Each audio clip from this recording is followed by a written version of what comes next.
ऊना में बैठी हूँ, हमीरपुर लोकसभा है। अगर मैं कहूँ इस जिले में 5 में से 2 विधायक कांग्रेस के और 3 विधायक भाजपा के हैं। सांसद भाजपा का है, सरकार भाजपा की हिमाचल में, केंद्र में सरकार भाजपा की। फिर भी क्या सुनने को मिलता है? 10 लाख बेरोजगार हिमाचल में है, 70,000 करोड़ के कर्ज में हिमाचल डूबा हुआ है।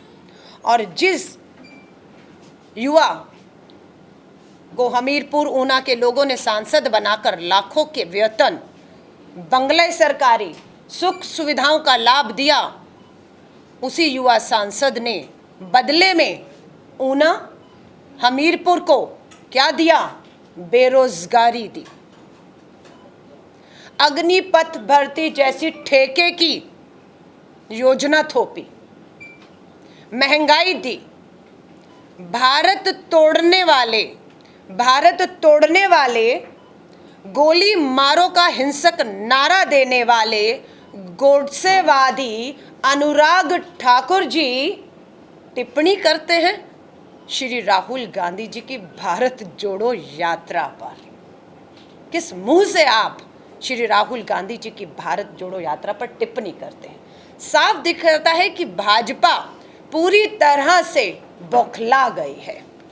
भारत को तोड़ने वाले, गोली मारो का हिंसक नारा देने वाले गोडसेवादी अनुराग ठाकुर जी अब ऊना में बैठकर भारतीय राष्ट्रीय कांग्रेस आपसे कुछ सवाल पूछने जा रही है। जवाब दीजिएगा, क्योंकि ये हुआ है, आप इतिहास के आज तक के सबसे विफल खेल मंत्री साबित हुए हैं।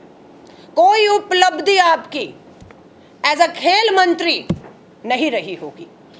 बीसीसीआई में आप रहे, the richest board of the world कहा जाता है। पैसा, धन वो हटे, अमित शाह जी के बेटे जयशाह ने कब्जा कर लिया। और अनुराग ठाकुर जी, मैं नहीं कह रही हूं, सुनिए, कौन है कैबिनेट मंत्री महेंद्र सिंह ठाकुर जी? क्या यह सच है या नहीं कि एक मंच पर महेंद्र सिंह ठाकुर जी, आप ही के मंत्री कैबिनेट, आपको ये दिखा रहे थे कि आप पूरी तरह फेल रहे। उन्होंने आपसे खेल स्टेडियम का प्रस्ताव मांगा। आपने 5 साल में या खेल मंत्री के तौर पर वहां के लोगों के साथ क्यों भेदभाव किया? आप दोनों की आपसी लड़ाई, Mahendra Singh Thakur versus Anurag Thakur versus Jairam Thakur versus Dhumal, इन सब का खामियाजा किसको उठाना पड़ रहा है? हमीरपुर लोकसभा की जनता को उठाना पड़ रहा है। रेलवे लाइन का जिक्र आया, अखबार की कटिंग बड़ी बड़ी करके लाई हूं। झुंझुना हर बार हम आएंगे, हमें वोट दो, डबल इंजन की सरकार दो, हम ऊना हमीरपुर रेलवे लाइन चलाएंगे। वो रेलवे लाइन कितने में चलेगी? कितना बजट मिला? हेडलाइन है 1,000 रुपया। 1,000 रुपये में बजट में मिलता है।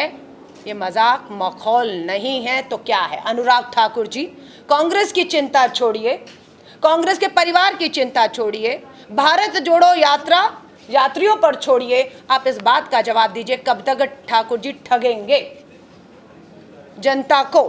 अनुराग ठाकुर जी ने सीना ठोक कर कहा, मोदी जी कह रहे हैं बचे हुए 1.5 साल, क्योंकि 24 में चुनाव है लोकसभा का, देश का। मोदी जी कह रहे हैं अगले 1.5 साल में कितनी नौकरी? 10 लाख नौकरी देंगे। कितने साल में? 1.5 साल में। वायदा क्या था?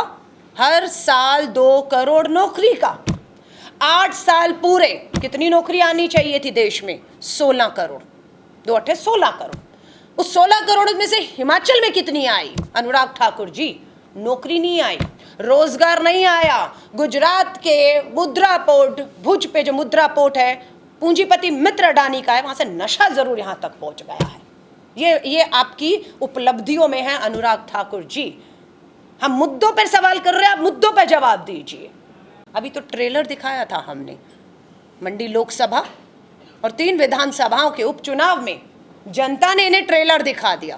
पहली बार हुआ कि जिसकी सरकार हो उपचुनाव हार रही हो, और यहां पर हारी नहीं, बहुत बुरी तरह लोगों ने महंगाई बेरोजगारी के मुद्दे में चारों उपचुनाव में भाजपा को सबक सिखाया। लेकिन भाजपा ने लगता है सबक नहीं लिया, और अभी तक ना हार से और अभी तक महंगाई कहें, बेरोजगारी कहें, वो सब पर टोटल जो है इसी तरह अभी तक उनका जो घमंड है कि हम धन से, बल से, भाजपा के दो भाई ईडी और सीबीआई के दम पर आप डराएंगे, आप धमकाएंगे, आप खरीद फरोख्त करेंगे, आप लोकतंत्र की हत्या करेंगे, आप विपक्ष को खत्म चुप कराना चाहेंगे। लगा लीजिए जोर। मुकेश अग्निहोत्री जी जैसे मंत्री भी रहे, वरिष्ठ नेता हैं, जम के खड़े हुए हैं। जब तक एक भी ऐसा शख्स, मुकेश अग्निहोत्री जी कहूं या इसी हमीरपुर से हमारे सुक्खू जी भी आते हैं, जब तक ताकत बनकर इस कांग्रेस के साथ खड़े हैं, हिमाचल की जनता की आवाज़ को, विपक्ष की आवाज़ को किसी को भी दबाने नहीं देंगे और ना कोई दबा सकता है। आम आदमी पार्टी भाजपा की मात्र एक बी टीम है, उससे ज़्यादा कुछ नहीं है। रामलीला मैदान एक छलावा था कि केंद्र में मोदी, दिल्ली में केजरीवाल, शीला दीक्षित को बदनाम किया, मनमोहन सिंह को बदनाम किया। आज 8 साल से केंद्र में मोदी, दिल्ली में केजरीवाल है। एक मंत्री बता दीजिए शीला दीक्षित जी का जो जेल में हो, जो भ्रष्ट करार दिया गया हो, एक नाम नहीं है। और अब जहां जहां भाजपा को अपने खिलाफ वोट बांटना है, जो कांग्रेस की तरफ आ रहा है, तो भाजपा की बी टीम केजरीवाल सक्रिय हो जाते हैं। अब आपने सवाल पूछ दिया, वरना उस पार्टी पे मैं टिप्पणी नहीं करना चाहती, पर हाँ, विधायक रही हूँ, बहुत करीब से केजरीवाल जी के साथ काम किया है। कौन थे यहाँ कर अभी तक उनके प्रभारी? बहुत लहर थी, करोड़ों रुपया विज्ञापनों पर फूंक रहे थे। सत्येंद्र जैन कहाँ हैं? 3 महीने से ईडी ने जेल में डाला हुआ है।